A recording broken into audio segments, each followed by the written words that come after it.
back to the channel. So Friday night, it's just a rest night tonight, very easy night because last night was absolute chaos. It was torture last night. Oh my god, last night's training, I needed an absolute sick bucket. It was 20-minute warm-up, high cadence, zone 2, and then I was straight into zone 4, 1.5 minutes, followed by 30 seconds, 110 RPM sprint above my zone 5, then back into zone 4, and then back to zone 5, blah blah blah. Repeat that 5 times, and then 7 minutes easy high cadence, and then repeat 4 times in total. So an hour and 24 minutes in total, and at the end of it I was absolutely destroyed. I was completely destroyed. My legs were buckled and I felt like I was going to throw up. So wow, not great, not great, not great. So tonight is just a very, very short film about an introduction that's going to be for tomorrow's film. So tomorrow is going to be an epic day. So I'm going to get up. I'm just going to wake up naturally because I've been very, very tired this week. And I've been up early all week. And I've had very disturbed sleeps all week for whatever reason. I don't know. So I'm just going to wake up naturally in the morning. Naturally for me, you know, probably around about 7, half 7 at the latest, I'm guessing. I'll get some breakfast. And I'm going to go out on the road bike. Just for a little while. Just zone 2. Spinning, taking it easy, maybe give it a bit of chaos on the climbs, and then I'll come back to my house, take my dog out for a walk, and then we are going to go do some mountain biking, but no ordinary mountain biking, because tomorrow I'm going to go into the history of Speedy Clark, how I actually got into cycling, where I'm from, and what I've done over the last, well, since 1995 basically. To when I really kind of started a form of cycling career, as I would call it. So, and then just all different guises. What a lot of people don't realise is I actually started off as a mountain biker. I was a mountain biker long before a road cyclist. And then I became a roadie, as they call it, and a roadie, as my mates called it. So I turned to the dark side. And as my mates would have it, and I'll go into some discussions surrounding my friends. So, you know, I've just had a very small handful of people that I would call my best mates. So one of them, well, 2 of them, sorry, actually, that I went to school with, grew up with. One of them I did a little bit of mountain biking with. Still is a very, very good friend. And the other one is actually the guy that got me into full-on mountain bike racing, and ultimately I found my path of going to road cycling. And unfortunately, this gentleman, Elliot Campbell, he passed away just suddenly in his sleep on the 30th of September 2015 in Peeblesshire in Alethan. And I didn't actually know. So Elliot was one of my mates at school who actually got me into the competitive side of mountain biking. Because I had one of my other, my best mate, Stuart. So him and I used to muck around on mountain bikes and go do treks and you know, in the local forests and things like that, and go away on the road on the mountain bikes. Elliot got me into the mountain bike racing scene, where I upgraded the bikes that I was using, and taught me the technical ability. He was a cross-country mountain biker. I became a cross-country mountain biker. He went into downhill.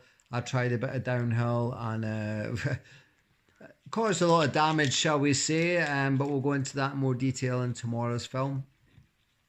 So Elliot and I were very good friends for a long time, meeting up, doing mountain biking. He went and became a downhill mountain biker. I ultimately went to the road. Elliot moved away to, well, he was sponsored and raced for Scott.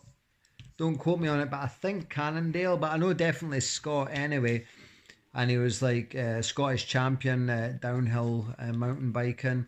There is actually a memorial to the British Cycling Federation. Every year there's a memorial ride at Peebles, Glentress, in Alethan, sorry, and it's called the Elliot Campbell Memorial Ride. So Elliot and I went to school, Lockerbie Academy, together, and after school I would generally cycle over to his house because he lived in Lockerbie with his mum and dad. And we would go practice like some form of basic trials and going down steep descents. And so we'll visit some of those routes tomorrow. Hopefully weather permitting, because it's not going to be great if the weather's terrible. Don't mind mountain biking in bad weather, but it's not great to make a film. So, you know, Elliot and I went our separate ways, and when I eventually moved up to the Edinburgh area and where I live now, which is literally a stone throw, 40 minutes drive away from Peebles and Alethan, we'd exchanged a couple of messages on Facebook Messenger. And not that long ago, maybe a couple of years ago, I was going to, you know, get in touch through Facebook, Messenger, and just let him know that I have returned back to the light, and although I'm predominantly still road, as you know, with all the records etc, I have started mountain bike racing again as well, doing the Strathpuffer 24-hour mountain bike event. And this year, as you know, 2019 January was my fourth Strathpuffer.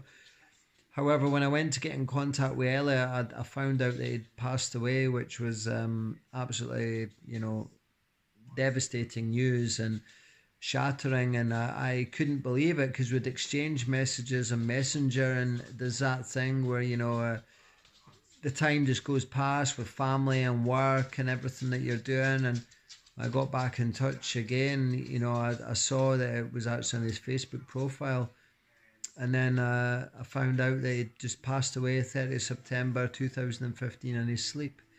So it's just absolutely chaos, and you just never know what's going to happen. And as you guys will know from my films, I got diagnosed with a rare heart condition, Wolff-Parkinson-White syndrome, in 2005, which ultimately finished me, or what I thought finished me, racing and trying to pursue a high level in racing. Where I stopped for a while and then came back into it, and ultimately progressed to where I am back now, even while having this heart condition. So yeah, count your lucky stars. You never know what's round the corner. Okay, so anyway, check out the film of the weekend where I go through my history. It'll be a bit of a laugh. You'll probably be very, very surprised with some of the things I've done, some of the places I've been, and some of the things I've experienced. And we've got a little bit of a curveball for all you people know that how healthy I like to portray myself, and how I have had some mad stints, certainly in the mid-90s, late 90s, where I did take a little bit of time out. Again, I'll go into detail that tomorrow, from the racing scene, and I had about 8 months downtime doing something at the complete and utter opposite end of the scale. So more on that tomorrow, sharing the dark secrets. So see you all at the weekend. So stay tuned. Thank you very much for watching, and look out for the new film. Are we okay, Socks? Boy. My dog Socks. All right, catch you later. Cheers. Bye-bye.